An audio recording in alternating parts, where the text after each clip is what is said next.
Welcome back, my dear friends, to day number 41. We're on page 237 in the Treasure for Life edition of the Ways of the Righteous of the Orchos Tzaddikim. Yazov ha'adam kol ha'avos v'yidbak be'avas haborei baruch hu. A person should let go of all of the other loves or obsessions or hobbies and stick to the Almighty. Ve'avas Hashem baruch hu. He tachlis kol hatchunois v'soif kol amalos b'madrigos kol anshe ha'avoda. Man should abandon all loves and cleave to the love of Hashem. The love of Hashem is the purpose of all qualities and the end of all virtues on the scale of all servants of Hashem. All of the traits are as a ladder to attain this love. To get to this trait of love. To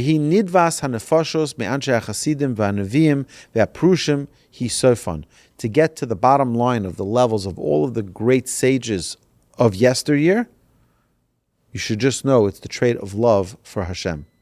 There's nothing higher. You want to know what all the great Kabbalists and all the great Tanaic sages and Amoraic sages, you know what they desired? Love of Hashem. And that's what we are being tasked here tonight, to attain that same level of love according to our own abilities. Shenemer, as the verse states, V'atu Yisrael, Ma Hashem Elokecha Shalom Imach, Ki im liyira u'le'ava oso. The verse in Deuteronomy says, what does Hashem already ask of us? If not just to serve Hashem out of fear and love of Hashem. U'mipnei shehayira. And since the fear of Hashem, He tachlis haprishus v'soifa, since it is the closest level of Hashem, since abstaining is the level closest that gets us closest to love of Hashem. He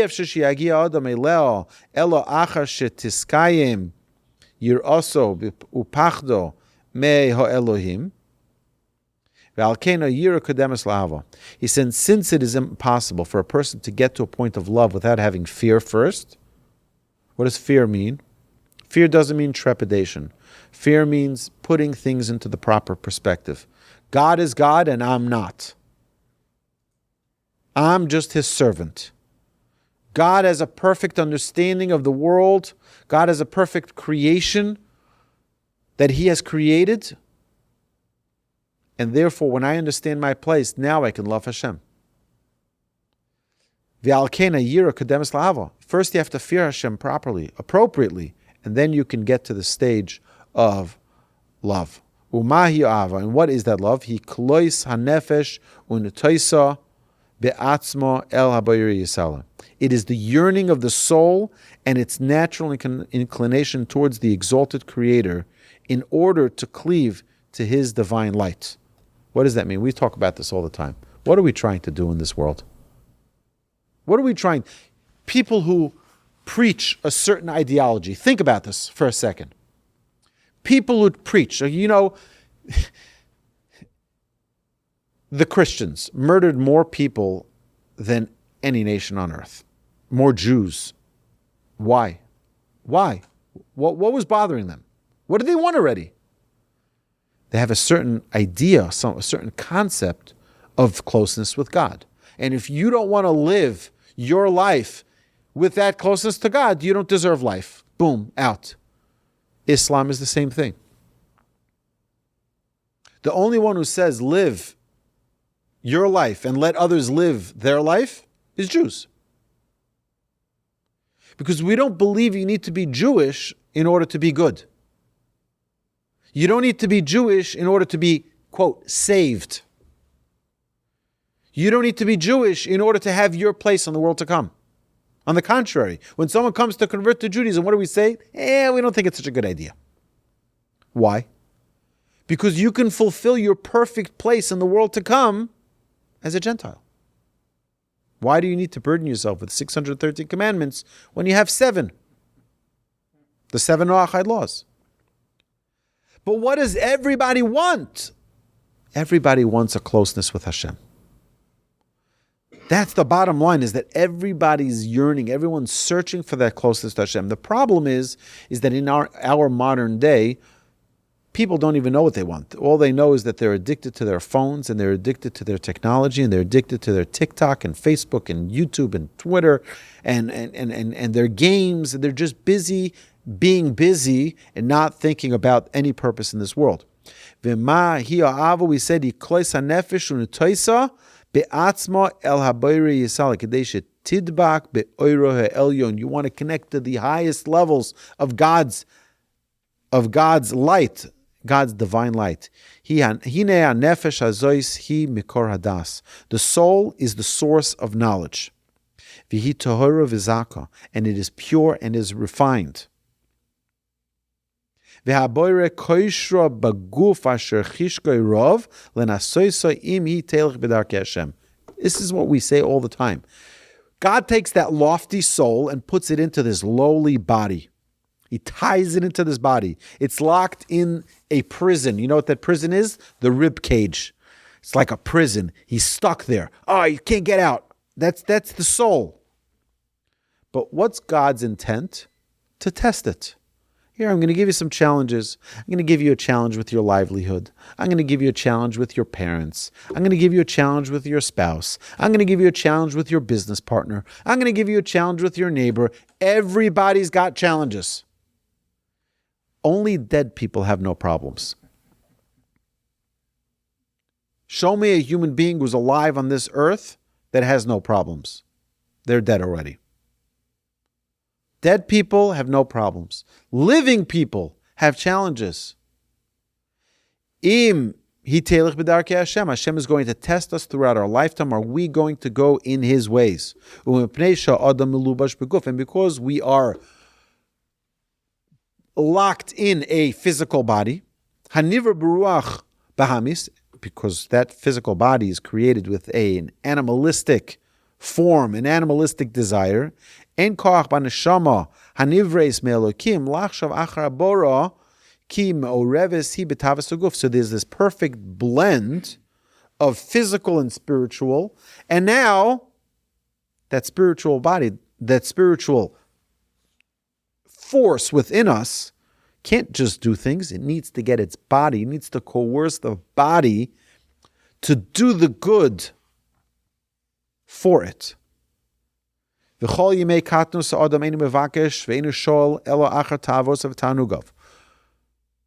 entire life of childhood is asking for our own physical pleasures. That's it we ask for. Think of a baby. A baby is the quintessential human. I mean physical human. Not perfect human. Physical. What does a baby do? It cries. I want to eat. I don't care that anyone's sleeping. I don't care that you're tired. I don't care that it doesn't make a difference. That baby is crying. Why? Why is that baby crying? I want to eat. Now give me food. That's the real essence of how the body is as a body. Kimirov tavas haguf la'achilu v'lashtir v'leidunei ha'olam hazeh, because the body desires to eat and to drink and all of the pleasures of this world. Shehu eino shav v'sheker. Shehu olam shav v'sheker. Because it wants from this world that is false and this world that is vain, v'lesef hon rav, and I want to make a lot of money, a lot of desire. I want to live a lavish lifestyle. Ein koach b'neshama lachashov achar habori yisborach. Because he's so busy trying to fulfill the will and desires of the body, he doesn't get a chance to ever notice his soul. Kihi melubeshes baguf, because it's coated with a body. The soul is blocked by that body. Shuhu malbush shel bahamius vehavle shav. It's an animalistic beastliness and deceitful vanities that blocks us from giving proper attention to our soul. Ve'achar shetargish hanefesh b'ma sheyesh bo te'eles la'atzma bilti shituf haguf. And when the soul feels that there is something that it can do without the body's assistance. Oz hi tis'ave levakesh menucho mimad ve'aguf. V'kashi yisave achole larofe. He says what happens, but when the soul senses its own good apart from the body, it desires to seek out a reprieve from bodily tribulations, as a sick man desires to be healed. And when the soul is healed of the body's illnesses, it finds light and power within itself. Ve'osa avo kshura besimcha, ve'osa simcha mavrachas me'alevavo ni'imos haguf etanuge ha'olam. Ve'osa simcha aza u'mizgaberes alevavo v'chol anos sheba'olam hein ka'ayin. Keneged tigboras simchas avas Hashem Yisbarach. Listen to this amazing sentence. The soul is then filled with love, and that love is bound up with joy, which chases away from his heart bodily desires and worldly pleasures. That joy grows and overpowers his heart, and all of the pleasures of the world become worthless compared to the exuberant joy of love of Hashem. You know, my grandfather would say about his rabbi, Reb Yerucham Levovitz, that he instilled in his students such a fear and love for God that they never enjoyed from worldly pleasures anymore. They never enjoyed. They said whoever touched the doorknob of that yeshiva never looked at the world again the same way. I heard once from the name of a student who, after many years, left the yeshiva and left the ways of the Torah, moved to the United States and became secularized. And someone once met him. He says, I learned in the mirror by Rabbi Yerucham. He says, really? You learned in the mirror? Like, wow, that's like... He says, and I'll never forgive him. He says, why won't you forgive him? He says, because once I saw him, I could never enjoy from this world again. It was so real, the clarity of our mission in this world, everything else is vain. Everything else is a waste of time. Rabbi Yerucham would say, he once went into someone's house, he says, you see that drape on the wall covering the windows? That too is taking away from your connection to Hashem. That too. Why? That doesn't mean that we should live. I want to just make a disclaimer here. That does not mean that we should not live a life and have pictures. I see you have beautiful pictures behind you there on the wall, and you have books there behind you on the wall, and you have a beautiful, it looks like a sound room over there, right? So it doesn't mean that we shouldn't have a beautiful home, but we have to be very, very careful of falling into the trap of ignoring our neshama, our soul, and connecting to Hashem. And here he concludes here, Ubechol hirhurav yachshov eich lasos ritzon habore v'lezakos harabim v'lasos kiddush Hashem v'limsor atzmo be'avas Hashem Yisbarach. He says, in everything that a person does, in all of his thoughts, he should think, how can I assist others in attaining this elevated light of Hashem? And to make a kiddush Hashem, to sanctify God's name, and to be willing to give our lives for the sake of glorifying God's name in this world. My dear friends, it's an important task we have here. The task of being godly every single day, living our lives, eating, drinking, sleeping. For what? So that I can serve Hashem. But what do we really want to do? What we want to do is chisel away from our body's desire to just be physical and instead focus on being spiritual, connecting to God. And then what? The physical things have it has no taste. It has no value to us. Again, it does not mean, disclaimer again, it does not mean that we shouldn't enjoy our food. It doesn't mean that we shouldn't enjoy our drink. It doesn't mean that we shouldn't enjoy our sleep or all of our other physical pursuits.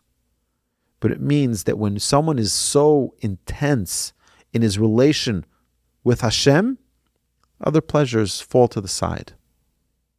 My dear friends, Hashem should bless us to be able to attain this trait of love. I look forward to continuing with day 42.